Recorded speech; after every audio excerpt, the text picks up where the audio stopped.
अध्याय 14। उसकी एनडीई से पहले कोई और शोक, रोना या दर्द नहीं। भगवान को एक प्रेमपूर्ण पिता के रूप में समझने का विचार क्रिस्टल के लिए समझ में नहीं आया।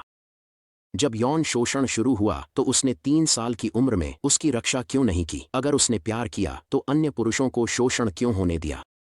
वह दर्द, दुख और अराजकता को क्यों सहन करेगा? उसके पिता का छोड़ना, अपमानजनक पिता, और माँ जिसने उसे संदिग्ध संगति के साथ छोड़ दिया। 9 साल की उम्र तक भगवान के प्रेम या अस्तित्व संदेह जकड़ लिया था, लेकिन यीशु में कुछ ऐसा था जो युवा क्रिस्टल को अलग लगा। मैंने यीशु सुना, उसने उसे मेरे लिए और अधिक आकर्षक बना दिया। एक बात, वह मानव था। उसने हमारे पापों के लिए एक क्रॉस पर मृत्यु दी। उसने मुझे बचाने की कोशिश में जान दी। कुछ समय बाद मुझे लगा कि मैं यीशु से प्यार करने लगा हूं और मैं उसके करीब जाना चाहता था। इसलिए जब मैं 9 साल का था, मैंने अपनी माँ से कहा कि मैं बपतिस्मा लेना चाहता हूं। मुझे याद है कि मैंने सोचा, यही तो मैं चाहता हूं, मैं साफ होना चाहता हूं। और सच में, मैंने खुद को साफ महसूस किया। मुझे लगा जैसे मेरी आत्मा को साफ किया गया हो। आज भी मैं उस अनुभव को याद कर सकता हूं, बपतिस्मा के बाद, और यह कितना जादुई था। लेकिन दुर्भाग्यवश वह अनुभव लंबे समय तक नहीं रहा, क्योंकि दुर्व्यवहार जारी रहा। मैंने समझा, उद्धार सभी बुरी चीजों से बचाया जाना। पता था, इसका मतलब यीशु मेरी आत्मा को बचा रहा है। जब क्रिस्टल ने अपने किशोर वर्ष में प्रवेश किया तो वह सभी शर्म, दर्द और गुस्सा उसकी पहचान की तरह महसूस हुआ। जब उसकी माँ अपने दुर्व्यवहार करने वाले सौतेले पिता के साथ वापस आई तो उसने पहचान झूठ के आधार पर व्यवहार किया।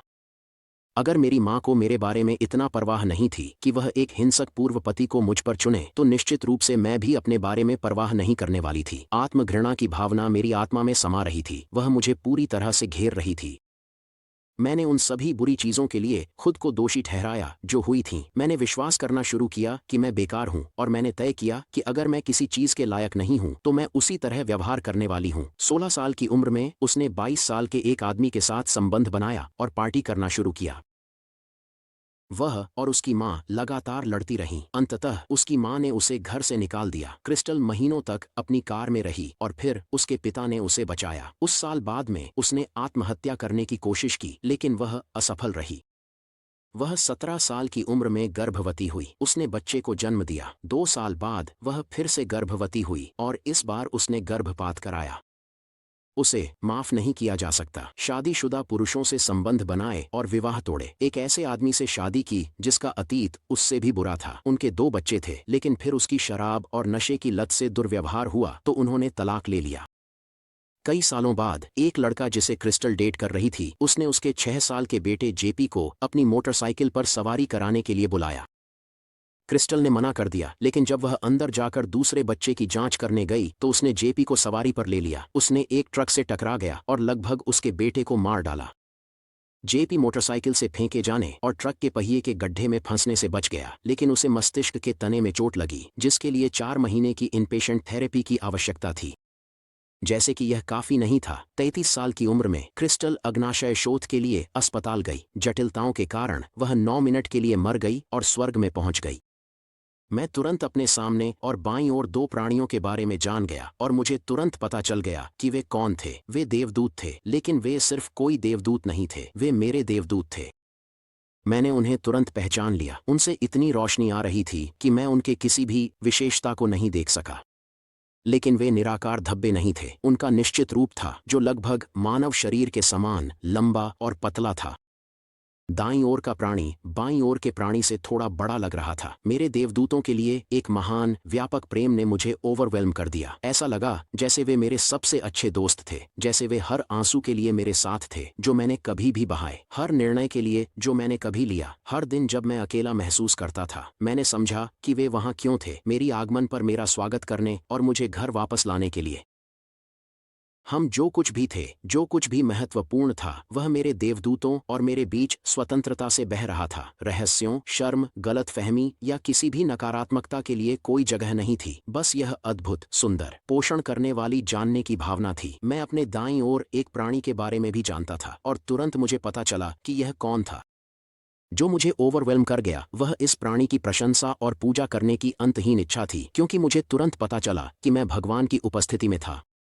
मैंने हमेशा भगवान को मैं हूं कहा है। मुझे लगता है कि मैं हमेशा ऐसा ही करूंगा। मेरे दाएं ओर का प्राणी न तो वह था, न वह भगवान था। न ही मैंने भगवान, यीशु और पवित्र आत्मा के बीच कोई भेद किया जैसा कि हम कभी कभी पृथ्वी पर करते हैं। वे सभी एक थे जो अब मेरे सामने था। कोई विशिष्ट रूप नहीं था, निश्चित रूप से कोई चेहरा या शरीर नहीं था, बस एक चकाचौंध करने वाली चमक का प्रचुरता था। मैं भगवान से मिल नहीं रहा था, बल्कि मैं उन्हें पहचान रहा था। मैं उन्हें जानता था। मैंने अपने जीवन में उनकी उपस्थिति पर संदेह किया और उनके प्रति अपने प्रेम को नकारा, लेकिन उस क्षण में मुझे पता चला कि भगवान हमेशा हमेशा मेरे साथ थे, मेरे साथ। एक और अनुभूति थी, एक अनुभूति कि मैं केवल भगवान के प्रति जागरूक नहीं था, मैं उन्हें महसूस कर रहा था। उनकी चमक कुछ नहीं था जिसे मैं देख सकता था, यह कुछ था जो मेरी सभी इंद्रियों को अभिभूत कर देता था। स्वर्ग में हमारे पास केवल 5 इंद्रियां नहीं, हमारे पास बहुत सारी इंद्रियां हैं। यह वह अनुभव था जो मैंने भगवान की उपस्थिति में किया, प्रेम को प्राप्त करने और भेजने का एक सुंदर नया तरीका। मैं भगवान की चमक और उनके प्रेम से पूरी तरह से भरा हुआ था और मैं उनकी चमक में प्रवेश करना चाहता था और पूरी तरह से उससे जुड़ना चाहता था। मैंने भगवान के प्रति एक चमत्कारी निकटता महसूस की, लेकिन और भी निकटता महसूस करना चाहता था। यह ब्रह्मांड का सृष्टिकर्ता था और मैं उनकी उपस्थिति में था। इसका शुद्ध आनंद, इसकी सुंदरता, खुशी और अनुग्रह, जिस तरह मेरी आत्मा ऊंची उड़ रही थी और मेरा दिल फट रहा था। काश मेरे पास शब्द होते कि मैं यह बता सकूं कि यह कितना चमत्कारी था। यह सभी आशीर्वादों का आशीर्वाद था। जिस क्षण मैंने भगवान को देखा, जाना और पहचाना, मैंने तुरंत स्वीकार किया कि वह मेरे भगवान हैं और मैंने अपनी पूरी शक्ति से उनकी पूजा की। बाइबल में एक पद है जो कहता है, हर जीभ स्वीकार करेगी और हर घुटना झुकेगा। और मुझे बताने दें, यह ऐसा ही था। उसकी महानता के प्रति एक पूर्ण समर्पण और उसकी प्रशंसा और पूजा करने की एक प्रबल इच्छा। धरती पर चर्च में पूजा में मेरे पैरों में दर्द होता था। मेरे बच्चे शोर मचाते थे और मैं सोचती थी, क्या हम लगभग खत्म होने वाले हैं? लेकिन यह अलग था, बहुत अलग। अपनी पूरी अस्तित्व की हर तंतु के साथ मैं भगवान की प्रशंसा और पूजा करना चाहती थी और यही मैं करना चाहती थी और मैं इसे हमेशा के लिए करना चाहती थी। मेरी प्रशंसा को प्रेरित करने वाला मेरे भगवान के प्रति मेरे प्यार की तीव्रता और विशालता थी। ऐसा कोई अन्य प्यार नहीं है जो इसके करीब भी हो। जब मैं उसकी उपस्थिति में थी, मुझे बस यह एहसास हुआ कि मैं उसे इतना इतना प्यार करती थी जितना मैंने कभी सोचा भी नहीं था कि संभव है। और आप जानते हैं, धरती पर मेरे पास भगवान के लिए बहुत से सवाल थे। अगर मैं कभी उससे मिलती तो मैं कहती, मैं उससे पूछने वाली हूँ, उसने मुझे बचपन में किसी को मुझे परेशान करने की अनुमति कैसे दी? वह बच्चों के खिलाफ क्रूरता या भूखे लोगों के दुख या कमजोरों के प्रति क्रूरता को कैसे सहन कर सकता था? उसकी उपस्थिति में मैंने पूरी तरह से समझा कि हर तरीके से भगवान की योजना परिपूर्ण है। पूर्णता, पूरी तरह से। क्या इसका मतलब है कि मैं अब समझा सकती हूँ कि एक बच्चे की हत्या भगवान की योजना में कैसे फिट होती है? नहीं, मैंने इसे स्वर्ग में समझा, लेकिन हमारा यहाँ धरती पर उस तरह की समझ रखने का उद्देश्य नहीं है। मैं आपको केवल यह बता सकती हूँ कि मुझे पता है कि भगवान की योजना परिपूर्ण है। उसकी चमक में यह सब पूरी तरह से समझ में आता है। इस तरह भगवान के लिए मेरे पास जो भी प्रश्न थे, उनके उत्तर बिना पूछे ही मिल गए। और फिर भी उसकी शानदार उपस्थिति में खड़े होकर उसकी अनंत बुद्धि से भरे हुए एक प्रश्न था जिसे पूछने की मुझे मजबूरी महसूस हुई। लेकिन वास्तव में यह भगवान के लिए कोई प्रश्न नहीं था, यह मेरे लिए एक प्रश्न था। मैंने आपके लिए और अधिक क्यों नहीं किया? मैंने आपके नाम पर और अधिक क्यों नहीं किया? मैंने आपके बारे में और अधिक क्यों नहीं बात की? मैंने वह क्यों नहीं किया जो आपने मुझसे करने के लिए कहा? यह नहीं है कि मुझे पछतावा महसूस हुआ। पछतावा एक नकारात्मक भावना है और स्वर्ग में कुछ भी नकारात्मक नहीं है। यह है, मैंने भगवान से गहरी प्रेम किया। मुझे लगा वह मुझसे बहुत कुछ हकदार। भगवान दुखी होते हैं, हमारे साथ दुखी होते हैं। यह एकल कथन आपके दुख को देखने के तरीके को गहराई से बदल सकता है। हालांकि भगवान की एक योजना है जो एक दिन पूरी तरह से समझ में आएगी, जब हम पूरी तरह से जानेंगे जैसे कि हम पूरी तरह से जाने जाते हैं। 1 कुरिन्थियों 13:12। यह अभी बेहतर महसूस नहीं कराता।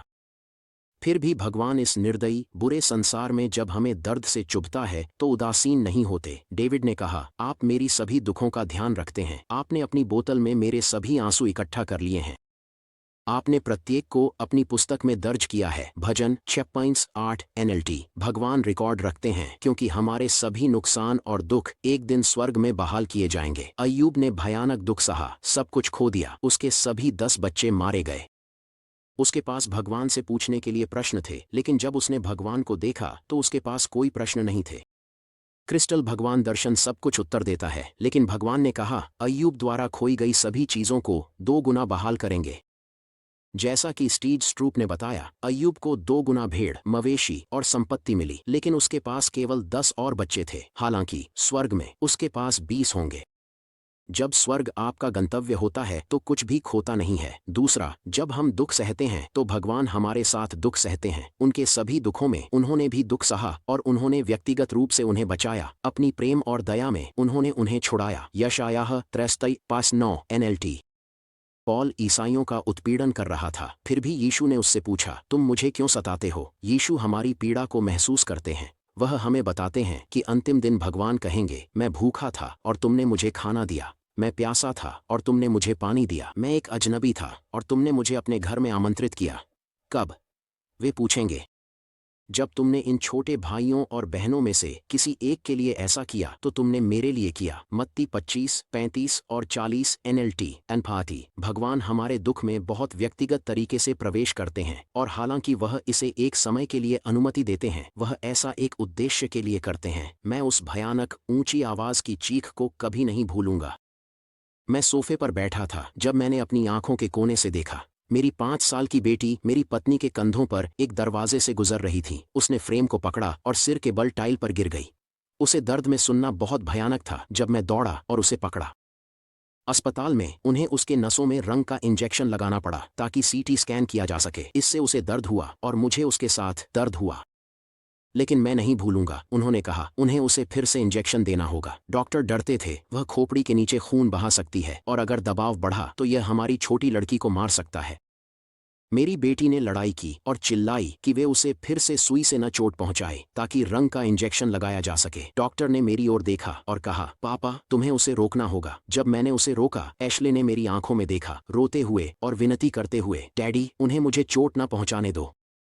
नहीं, उन्हें रोकें डैडी। आप मेरे साथ ऐसा क्यों कर रहे हैं डैडी? वे मुझे चोट पहुंचा रहे हैं। वह रो रही थी, मैं रो रहा था और उसकी विनती भरी आंखें मुझे मार रही थीं कि मैं डॉक्टरों को रोक सकता था, लेकिन उसकी दीर्घकालिक सुरक्षा के लिए उसे इससे गुजरना पड़ा।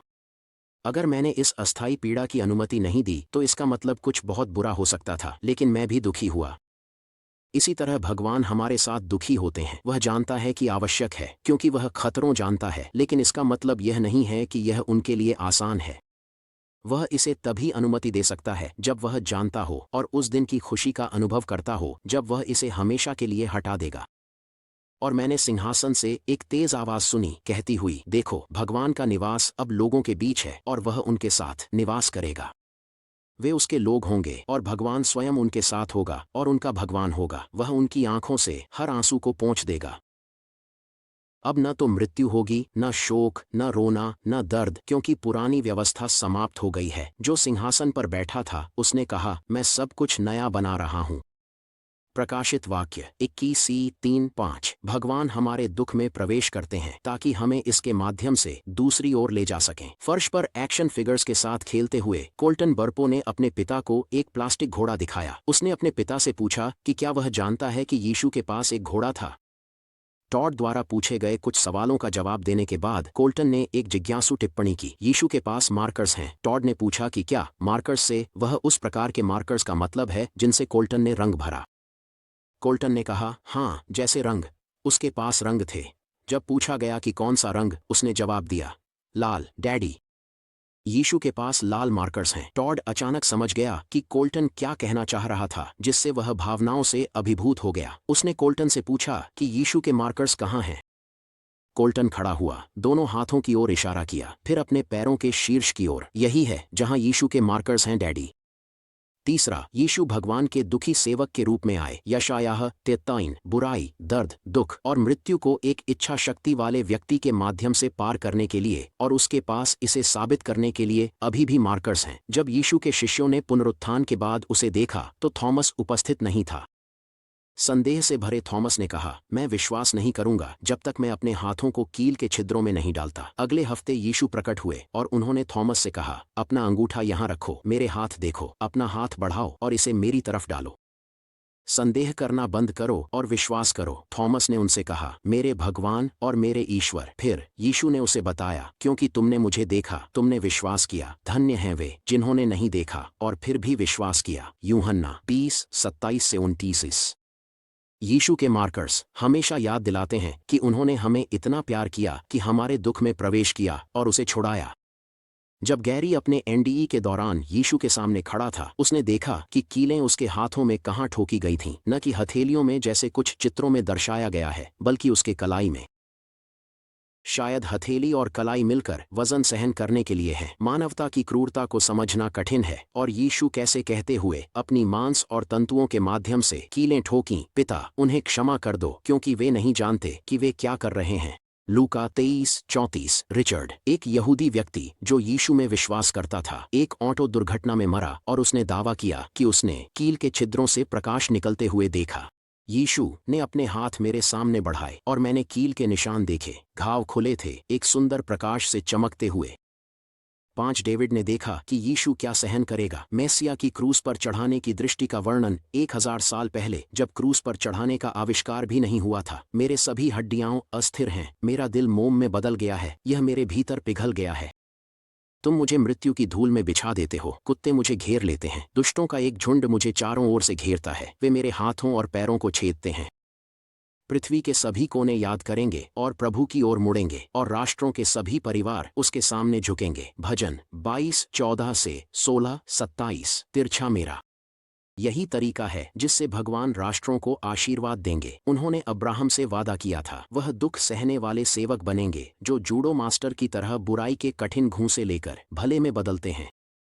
यीशु स्वर्ग में अपने प्रेम के निशान गर्व से पहनते हैं। इसका एक कारण है, हमें याद रखना चाहिए, क्यों दुख, लेकिन दुख क्यों सहें? अगर वह भगवान है तो क्यों न एक ऐसा संसार बनाए जो सभी शोक, रोने, दर्द और दुख को दरकिनार कर दे। मैंने विश्वास करना शुरू किया है कि यह संसार और इसका दुख आवश्यक है मानवता के लिए, भगवान के लक्ष्य को पूरा करने के लिए। भगवान से प्रेम करना और एक दूसरे से प्रेम करना, हम हमेशा के लिए उनके परिवार हैं। हमें अच्छे और बुरे के ज्ञान से शुरू करना होगा। उत्पत्ति 2:16-17 देखें। क्यों? क्योंकि प्रेम स्वतंत्र होना चाहिए। भगवान की नेतृत्व को चुनने या अस्वीकार करने की स्वतंत्रता प्रेम के लिए आवश्यक है। कल्पना करें कि अगर एक अमीर शक्तिशाली आदमी एक सुंदर महिला से प्यार करता है, वह चाहता है कि वह भी उससे प्यार करे। वह उसे उपहार दे सकता है, वह उन चीज़ों की ओर अधिक चाहती है जो वह प्रदान कर सकता है। लेकिन क्या इसका मतलब यह होगा कि वह उसे उसके लिए प्यार करती है? नहीं। उसकी प्रतिष्ठा और शक्ति उसे सबसे अच्छे विलासिता तक पहुंच देती है जो उसे रहना चाहती है। लेकिन क्या इसका मतलब वह उसे प्यार करती है? नहीं। अच्छे उपहार या प्रतिष्ठा उसे नहीं जीत सकते। उसने उसका अपहरण कर लिया और बंदूक तान दी, उसे प्यार करने के लिए मजबूर करने की कोशिश की। क्या प्रेम को मजबूर किया जा सकता है? नहीं। प्रेम को खरीदा, मजबूर या बलात्कृत नहीं किया जा सकता। इसे स्वतंत्र रूप से चुना जाना चाहिए। जो प्रेम चुनने के लिए स्वतंत्र नहीं है, वह वास्तव में प्रेम नहीं है। ईश्वर ने एक शाश्वत प्रेम करने वाले परिवार बनाने प्राणियों को चुना जो उसे अस्वीकार कर सकते हैं। उसकी प्रतिष्ठा, उसकी शक्ति हमारे प्रेम को मजबूर नहीं कर सकती। हमें चुनने स्वतंत्र हों। जोखिम भरा व्यवसाय है, क्योंकि स्वतंत्र इच्छा वाले प्राणी भगवान से मुड़ते और प्रेम विफल करते हैं, एक दूसरे को चोट पहुंचाते हैं। हम चोटिल होते हैं तो हम भगवान को दोष देते हैं और उससे मुड़ जाते हैं जो हमें ठीक कर सकता है। चोटिल लोग दूसरों को चोट पहुंचाते हैं और बुराई व्यक्ति से व्यक्ति में फैलती है। हम सभी खुद को सही ठहराते हैं। सड़क पर मोड़। मैं 16 साल का था और अपने कमरे के फर्श पर भयानक पीड़ा में था। अगर वास्तव में एक भगवान था और वह मुझसे प्यार करता था तो उसने मेरे पिता को क्यों मरने दिया? नीचे मैं अंतिम संस्कार के बाद की सभा सुन सकता था, लेकिन मैं उनके साथ नहीं रह सकता था। मैंने अभी अपने पिता, अपने सबसे अच्छे दोस्त को खो दिया था। मुझे सोचने की जरूरत थी। मैं सड़क पर एक मोड़ पर पहुंच गया हूं और यह चुनाव भारी महसूस हो रहा था। मेरे एक हिस्से ने भगवान को गाली देने और बस अपनी इच्छानुसार जीवन जीने की इच्छा की। उसे मेरी परवाह नहीं, मुझे क्यों करनी चाहिए। लेकिन फिर एक और विचार ने मेरी पीड़ा को धक्का दिया। अगर भगवान नहीं है तो इस पीड़ा से कुछ अच्छा कभी नहीं आएगा। जीवन बुरा है, फिर आप मर जाते हैं। अगर मैं उस शास्त्र पर विश्वास करता हूं कि भगवान मुझसे प्यार करता है तो शायद एक दिन वह इसे सही करेगा। उस दिन मेरा चुनाव मेरे जीवन में महत्वपूर्ण महसूस हुआ। भगवान ने दर्द को नहीं हटाया, लेकिन जब मैंने फर्श से विश्वास के साथ उसे पुकारा तो मुझे शांति महसूस हुई और एक नया विचार आया, अब आपको मेरा पिता बनना होगा। सालों बाद मैंने पढ़ा, अनाथों का पिता भगवान है अपने पवित्र निवास में। भजन 68 पद 5। अब मैं जानता हूं कि वह विचार मेरे सिर में किसने डाला। यीशु ने अपने अनुयायियों से कहा, मैंने तुम्हें ये बातें बताई हैं ताकि तुम मुझ में शांति पाओ। इस दुनिया में तुम्हें कठिनाइयां होंगी, लेकिन हिम्मत रखो, मैंने दुनिया को जीत लिया है। यूहन्ना 16:33। यह मेरा विचार है। भगवान कभी भी हमें बिना दर्द और बिना परेशानी का जीवन जीने का वादा नहीं करते। हम एक ऐसी दुनिया में रहते हैं जहां हम में से अधिकांश अपनी इच्छाओं और तरीकों का पालन करते हैं, भगवान की इच्छाओं और तरीकों से अधिक। जब हम अपने तरीके से जाने का चुनाव करते हैं तो हम दर्द, चोट और दुख की लहरें पैदा करते हैं जो मानवता में और पीढ़ियों तक गूंजती हैं।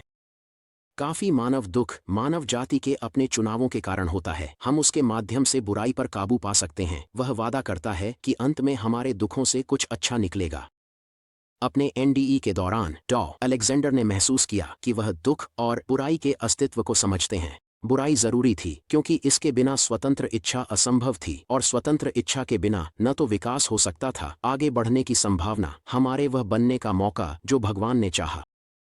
यह झांक था कि बुराई हावी हो सकती है, और इसे सृष्टिकर्ता द्वारा हमारे जैसे प्राणियों को स्वतंत्र इच्छा का परिणाम था। लेकिन स्वतंत्र इच्छा, उसके प्रेम और स्वीकृति से दूर होने की कीमत पर जन्म के दुखों को भगवान एक इच्छा शक्ति से एक समय में बुराई पर काबू पाने का वादा करते हैं। और जब हम उसकी ओर लौटते हैं तो वह हमारे सभी दुखों से कुछ अच्छा बनाएगा। जो हम अब सहते हैं वह उसकी महिमा की तुलना में कुछ भी नहीं है जिसे वह बाद में प्रकट करेगा। क्योंकि सभी सृष्टि उस भविष्य के दिन का बेसब्री से इंतजार कर रही है जब भगवान अपने बच्चों की असली पहचान प्रकट करेंगे। अपनी इच्छा के खिलाफ सभी सृष्टि को भगवान के श्राप के अधीन किया गया। उत्सुक आशा में सृष्टि उस दिन की प्रतीक्षारत है जब यह भगवान के बच्चों के साथ मृत्यु और क्षय से शानदार स्वतंत्रता में शामिल होगी। क्योंकि हम जानते हैं कि सभी सृष्टि जन्म के दुखों की तरह कराह रही है, भगवान सब कुछ उन लोगों के लिए भलाई में एक साथ काम करने का कारण बनाते हैं जो भगवान से प्रेम करते हैं और जिन्हें उनके उद्देश्य के अनुसार बुलाया गया है। Romeo 8:18-22-28 NLT। जीवन का हर पहलू शाश्वत जीवन के लिए एक जन्म नहर है। एक दिन सभी सृष्टि भगवान के जीवन से जीवित हो जाएगी। यह अंतिम वर्षों का संकेत है, लेकिन अभी के लिए पृथ्वी अच्छाई के ज्ञान के साथ मिश्रित है। भगवान के अच्छे उपहार हमें उसकी ओर आकर्षित कर रहे हैं, साथ ही बुराई के ज्ञान के दर्द, मृत्यु और क्षय के साथ जो हमें लगातार चेतावनी दे रहा है कि कुछ गलत है। भगवान नहीं चाहते हम सोचें हम उनके बिना ठीक हैं और उद्देश्य चूकें। भगवान को चुनना ताकि हम उनके साथ जी सकें, और जब हम वह चुनाव करते हैं तो चाहता है कि हम विश्वास में बढ़ें ताकि वह हमें शाश्वत पुरस्कारों और जिम्मेदारियों के साथ भरोसा कर सके। प्रोफेसर हॉवर्ड स्टोन अपनी एनडी के दौरान याद करते हैं, मेरी यीशु और स्वर्गदूतों के साथ बातचीत में उन्होंने मुझसे कहा, भगवान सब कुछ जानता है जो होगा, और अधिक महत्वपूर्ण, भगवान सब कुछ जानता है जो हो सकता है।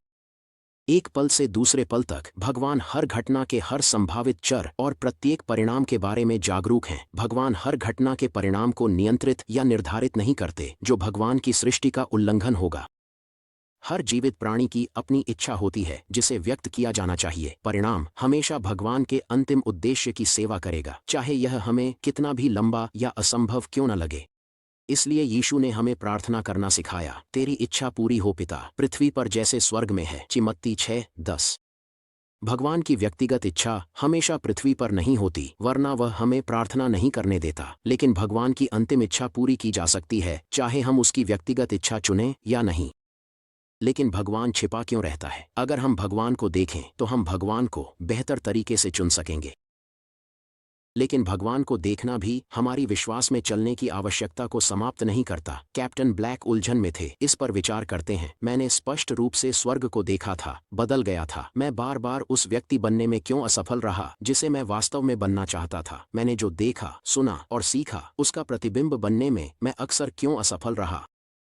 मुझे लगता है कि स्वर्ग को देखना इस तथ्य को नहीं बदलता कि मैं मानव हूँ। जीवन भगवान से प्यार करने और उन पर विश्वास करने के बारे में है जब हम उन्हें नहीं देख सकते, क्योंकि तब हम उन्हें देख सकने पर हमेशा उनके प्यार और अनुसरण का चुनाव करेंगे। यही कारण है कि हम उन्हें अब आमने सामने नहीं देख पाते।